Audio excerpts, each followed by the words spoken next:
दोस्तों नमस्कार, मैं शिव शंकर सारथी आपके अपने छत्तीसगढ़ सारथी से। तो छत्तीसगढ़ सरकार के बारे में जब बात करनी हो तब आप सिलेगर मुद्दा की बात करिए। सुकमा जिले के सिलेगर में जहां जहां जवानों की गोलियों से 3 स्थानीय लोगों की मौतें हुई हैं, उस बारे में भी यदि आप बात करते हैं तो सरकार नाराज़ हो सकती है। और सरकार तब भी नाराज़ हो सकती है जब यदि आप सवाल करते हैं शराब के मुद्दों पर या बात करते हैं शराब के मुद्दों पर।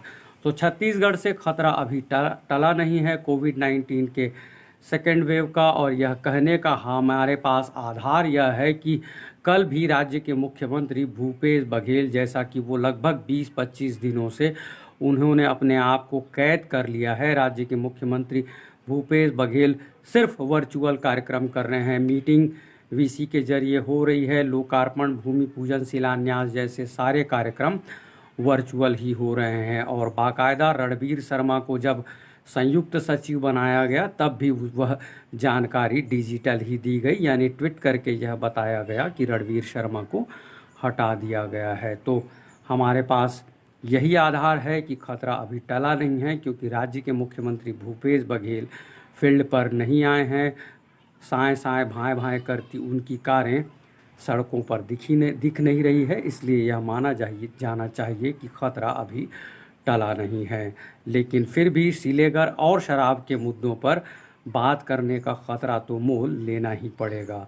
तो जब राज्य के मुख्यमंत्री की गाड़ियां काफिला भाएं भाएं साएं साएं करते हुए रायपुर और पाटन के बीच दिखाई नहीं पड़ रहा है, पदम नगर, भिलाई और रायपुर के बीच दिखाई नहीं पड़ रहा है, और रायपुर के सीएम आवास से निकलकर भी जब भाएं भाएं साएं साएं करती गाड़ियां सड़कों पर नहीं दौड़ रही हैं, तब भी शराब और सरकार पर बात की जानी चाहिए। शराब सरकार और सिलेगर के मुद्दों पर बात करनी चाहिए। और बात सोशल मीडिया की भी करनी चाहिए कि नगरीय प्रशासन वाणिज्य मंत्री रहे अमर अग्रवाल साहब ने पद्मलाल पुन्नालाल बख्शी साहब को याद किया है, तो दूसरी ओर राज्य के मुख्यमंत्री भूपेश बघेल ने देश के प्रथम प्रधानमंत्री पंडित जवाहरलाल नेहरू साहब को राष्ट्र निर्माता को नमन कहते हुए ट्वीट किया है। और इसी तरह उचित शर्मा, TRP.in के संपादक उचित शर्मा साहब के हाथ लग गया है एक इंग्लिश अखबार की वह कॉपी। जब प्रधानमंत्री रहे पंडित जवाहरलाल नेहरू का निधन हुआ था, तब नेशनल वर्ल्ड लीडर की हेडिंग के साथ इंग्लिश अखबार में खबर छपी थी, और वह खबर हाथ लग गई है उचित शर्मा साहब को। तो ऐसा नहीं है कि हज़ारों करोड़ रुपया फूकने के बाद जो संभव हुआ है प्रधानमंत्री नरेंद्र दामोदर दास मोदी के लिए, कि वो अपने आप को वैश्विक नेता या वर्ल्ड नेता बताने में उन्होंने जहां हज़ारों करोड़ रुपये फूंक दिए हैं, तब जब इतनी चकाचौंध नहीं थी, तब निधन के समय इंग्लिश मीडिया ने यह माना था कि पंडित जवाहरलाल नेहरू वर्ल्ड लीडर थे।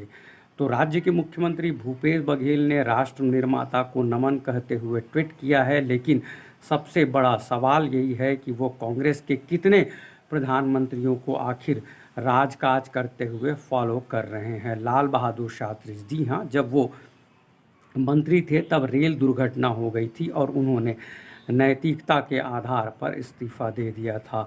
अब इतनी नैतिकता की उम्मीद ना आप भारतीय जनता पार्टी के नेताओं से कर सकते हैं और ना ही कांग्रेस के नेताओं से, लेकिन इतनी नैतिकता तो होनी चाहिए कि यदि आपके राज्य में पुलिस के जवानों से की गोलियों से 3 लोगों की मौतें हो गई हैं, तब आपको कुछ तो लिखना चाहिए मुख्यमंत्री जी। कम से कम आपको सुझाव दे दिया है बीबीसी के पत्रकार आलोक पुतुल ने। आलोक पुतुल साहब ने लिखा, कम से कम अच्छा हुआ इतना ही तो कह दीजिए।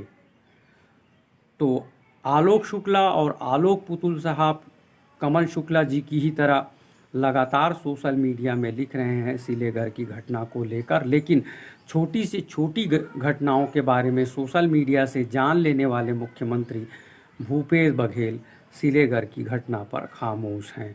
और जहां उन्होंने अपने आप को कैद कर लिया है, भिलाई के कार्यक्रम तक को जब उन्होंने नगर निगम के महापौर और सभापति आदि उपस्थित थे, एक ऑफिसर सर सर सर कहते हुए जब यह बता रहे थे, तब भिलाई में जब शराब की दुकानों में भारी भीड़ लगी थी, यह बताया स्थानीय अखबारों ने। तो राज्य के मुख्यमंत्री सिलेगर पर खामोश हैं, वो वर्चुअल अपने आप को उन्होंने कैद रखा हुआ है, लेकिन अखबार बता रहे हैं कि शराब की दुकानों पर सोशल डिस्टेंसिंग का पालन नहीं हो सकता है। लेकिन इस बीच एक अच्छी खबर यह हो गई कि छत्तीसगढ़ पुलिस ने कल राजधानी रायपुर में हजारों की संख्या में मास्क बांटे हैं और लाखों की संख्या में वो मास्क बांटने की तैयारी कर रहे हैं। और उन्होंने यह बताया है कि पुलिस विभाग लाखों की संख्या में मास्क बांटेगा।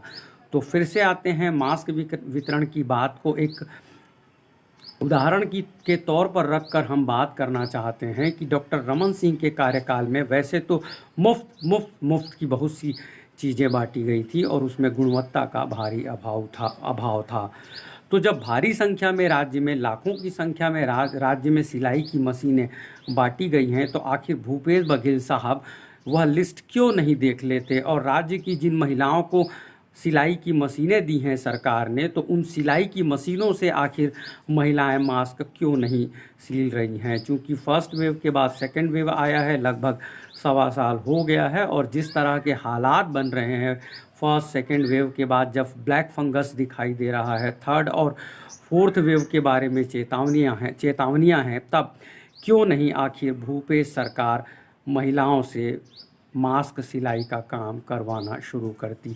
यह हम बात सिर्फ इसलिए कह रहे हैं क्योंकि राज्य के मुख्यमंत्री ने इस पॉइंट को पढ़ लिया था कि जब लाखों करोड़ रुपये खर्च किए जा रहे हैं कई सालों में, तो आखिर गरीबी क्यों बनी हुई है। यह कभी कहा था राज्य के मुख्यमंत्री भूपेश बघेल ने।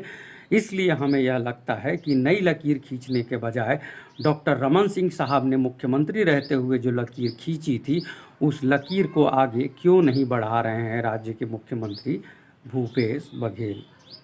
एक आईपीएस को हड़काकर, कभी डांस कर और समय से पहले टीका लगवाकर सुर्खियों में रही कसडोल की विधायक शकुंतला साहू ने आज 2 ट्वीट किया है। कभी माताओं की गलतियों को लेकर भारतीय जनता पार्टी के नेता गौरीशंकर श्रीवास ने ट्रोल कर दिया था शकुंतला साहू को। तो शकुंतला साहू ने आज ओजस्वी 2 ट्वीट किए हैं। उन्होंने भगत सिंह साहब को भी याद किया है और उनकी ही तरह प्रदेश अध्यक्ष मोहन मरकाम साहब ने भी राष्ट्र निर्माता पंडित जवाहरलाल नेहरू साहब के लिए ट्वीट किया है। इसमें उन्होंने यह लाइन लिखी है कि बिना डरे जो फैसला लेते हैं उन्हें ही इतिहास याद रखता है। हम शब्दशः नहीं कह पा रहे हैं मोहन मरकाम साहब का जो ट्वीट है, लेकिन बेस लाइन यही है, अर्थ लगभग यही है कि जो बिना डरे फैसला लेते हैं, काम करते हैं, उन्हें इतिहास याद करता है, नमन करता है।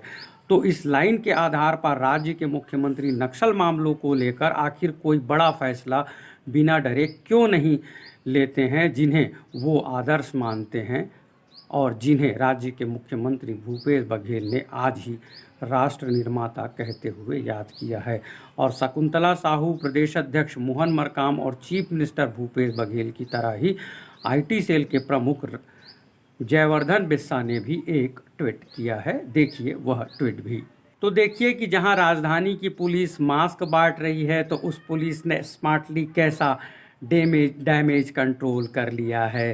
राजधानी अस्पताल में 4 डॉक्टरों को, राजधानी अस्पताल में जो आगजनी की घटना हुई, 6 से 7 मौतें हुई, वहाँ 4 डॉक्टरों को टिकरापारा थाने की पुलिस ने आरोपी माना है। लेकिन 2 लोगों की गिरफ्तारी के बाद पुलिस शायद चुपचाप बैठ गई है। 2 लोग अब तक फरार हैं और पुलिस सेवा के काम में लगी है। ऐसा बिल्कुल भी नहीं है। फोर्स में बड़ी संख्या में जवान हैं।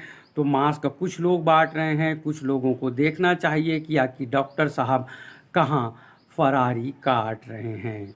डॉक्टर की अरेस्टिंग से पहले ही इंडियन मेडिकल एसोसिएशन से जुड़े एक डॉक्टर साहब का भी प्रेस नोट मिला था। यह प्रेस नोट बड़ी आलोचना का कारण बनता है। डॉक्टर साहब ने अपने प्रेस नोट में यह लिखा था कि कोई भी डॉक्टर किसी की भी जान नहीं लेना चाहता है। डॉक्टर जाने अनजाने किसी की जान नहीं लेना चाहते हैं।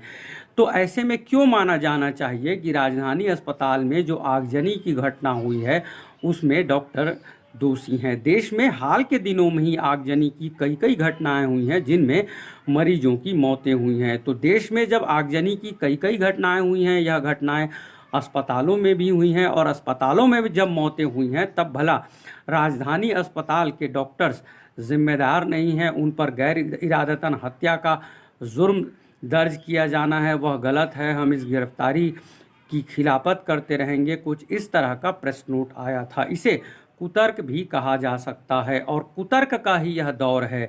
जब भी राज्य में कोई बड़ी घटना होती है तो संचार विभाग के सारे स्पोक्स पर्सन यह बताने लगते हैं कि डॉक्टर रमन सिंह के कार्यकाल में भी फलाना हुआ था, ढिकाना हुआ था। तो क्या डॉक्टर रमन सिंह के कार्यकाल में फलाना हुआ था, ढिकाना हुआ था, घोटाले हुए थे, कमीशन की बात हुई थी, तो क्या यह सब भी झेलते रहे आम जनता भूपेश सरकार के कार्यकाल में? तो जो हो रहा है वही किए जाने के लिए सरकार बनाई गई है। लेकिन हाँ, थोड़ा फर्क तो है। उत्तर प्रदेश की पुलिस ने लॉकडाउन का उल्लंघन करने के आरोप में रात भर 5 युवकों की पिटाई की है और उत्तर प्रदेश की ही पुलिस ने लॉकडाउन का उल्लंघन करने के लिए हाथों में कील ठोक दिया, खीला ठोक दिया और पैरों में भी कील ठोक दिए। यहाँ तो सिर्फ डीएम साहब ने झापड़ मारे थे, लाठियाँ चलवा दी थी और उठक बैठक ही करवा दिया। तो क्या जब उत्तर प्रदेश में कील ठोक दिया पुलिस ने, तो ऐसे में लाठी मारना, उठक बैठक करवा देने को जायज़ मान लेना चाहिए? हमें लगता है दोनों ही घटनाएं क्षम्य नहीं है, लेकिन जिस तरह से कुतर्कों का दौर चल रहा है उस लिहाज से देखा जाए तो उत्तर प्रदेश की पुलिस कील ठोक देती है, रात भर पिटाई करती है। ऐसे में जब डीएम ने डंडा मार दिया, उठक बैठक करवा दी, तो उसे क्षम्य कर दिया जाना चाहिए, क्षमा कर देना चाहिए। हम और आप कौन होते हैं प्रमोशन देने वाले और क्षमा करने वाले? राज्य के मुख्यमंत्री जो 70 आदमियों के बॉस हैं, 70 विधायकों के बॉस हैं, उन्होंने तो संयुक्त सचिव बना दिया है। और क्यों ना राज्य के मुख्यमंत्री भूपेश बघेल को सलाम किया जाए कि जिस डीएम को सजा होनी थी उस डीएम को उन्होंने संयुक्त सचिव बना दिया है और सीलेगर पर वो खामोश हैं।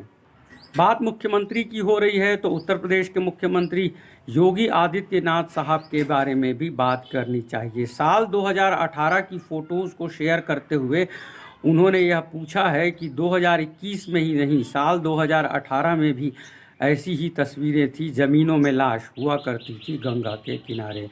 तो मुख्यमंत्री जी, कभी सती प्रथा के दौरान जिंदा महिलाएं चिता में जला करती थी, तो क्या राजा राम मोहन साहब को भी चुपचाप ही बैठना था कि सालों की परंपरा है, महिलाएं जिंदा जलती हैं तो जलती रहें? आखिर जिस भगवान राम का आप मंदिर बना रहे हैं, दिन रात लगे हुए हैं, फंडिंग कर रहे हैं, चंदा मांग रहे हैं, वो राम आखिर चाहते क्या थे? सारी कुप्रथाओं को ही तो दूर करना चाहते थे भगवान श्री राम। न्याय का लगातार माइलस्टोन खड़ा करना चाहते थे भगवान श्री राम। आप कैसे भगवान श्री राम के भक्त हैं कि आप साल 2018 के वो प्लेसेस दिखा रहे हैं, वो तस्वीर दिखा रहे हैं कि ऐसा ही हुआ करता था? मुख्यमंत्री आदित्यनाथ जी, आपको क्या यह पता है, आप साइंस पे क्या यह भरोसा करना पसंद करेंगे कि ये जो लाशें हैं, बीमार लाशें हैं, कोविड-19 की संक्रमित लाशें हैं, ये पानी में संक्रमण फैला सकती हैं? और इतना तो आपको पता ही होगा कि पानी का उपयोग क्या क्या होता है। जब संक्रमित पानी पिएंगे तब और कितनी बड़ी संख्या में मौतें होंगी। इस बारे में क्या आप सोचना पसंद करेंगे योगी आदित्यनाथ जी? तो न्यूयॉर्क टाइम्स ने एक रिपोर्ट 12 विशेषज्ञों के हवाले से यह भी फाइल की है कि देश में, भारत में लगभग 40 करोड़ लोग संक्रमित हुए हैं और 6 करोड़ से ज़्यादा मौतें हुई होंगी। यह 12 विशेषज्ञों के हवाले से इंग्लिश अखबार द न्यूयॉर्क टाइम्स ने छापा है। प्रधानमंत्री नरेंद्र दामोदर दास मोदी, टाइम और फोर्ब्स जैसी नामी गिरामी संस्थाओं में जब प्रधानमंत्री नरेंद्र दामोदर दास मोदी के बारे में लेख छपता है, फोटोज़ छपते हैं, तब कैसे शेयर करते हैं भारतीय जनता पार्टी के नेता और यह बताते हैं कि देखिए, देश के प्रधानमंत्री ग्लोबल मंत्री हैं, ग्लोबल उनका इमेज है। इस तरह की बातें जब भारतीय जनता पार्टी के लोग बताते हैं, तब जब द न्यूयॉर्क टाइम्स की रिपोर्ट यह बता रही है, 12 विशेषज्ञों के हवाले से यह रिपोर्ट छापी गई है कि भारत में 40 करोड़ से ज़्यादा लोग संक्रमित हुए होंगे और मौतों की संख्या लगभग 6 लाख होगी, यह बता रहा है न्यूयॉर्क टाइम्स। तब भारतीय जनता पार्टी के नेता और अंधभक्त क्या यह बताएंगे, इस बारे में कोई राय देना चाहेंगे? आप देख रहे थे छत्तीसगढ़ सारथी। आप सबका बहुत बहुत शुक्रिया। हमारे वीडियोस अच्छे लगते हैं तो लाइक करें, कमेंट करें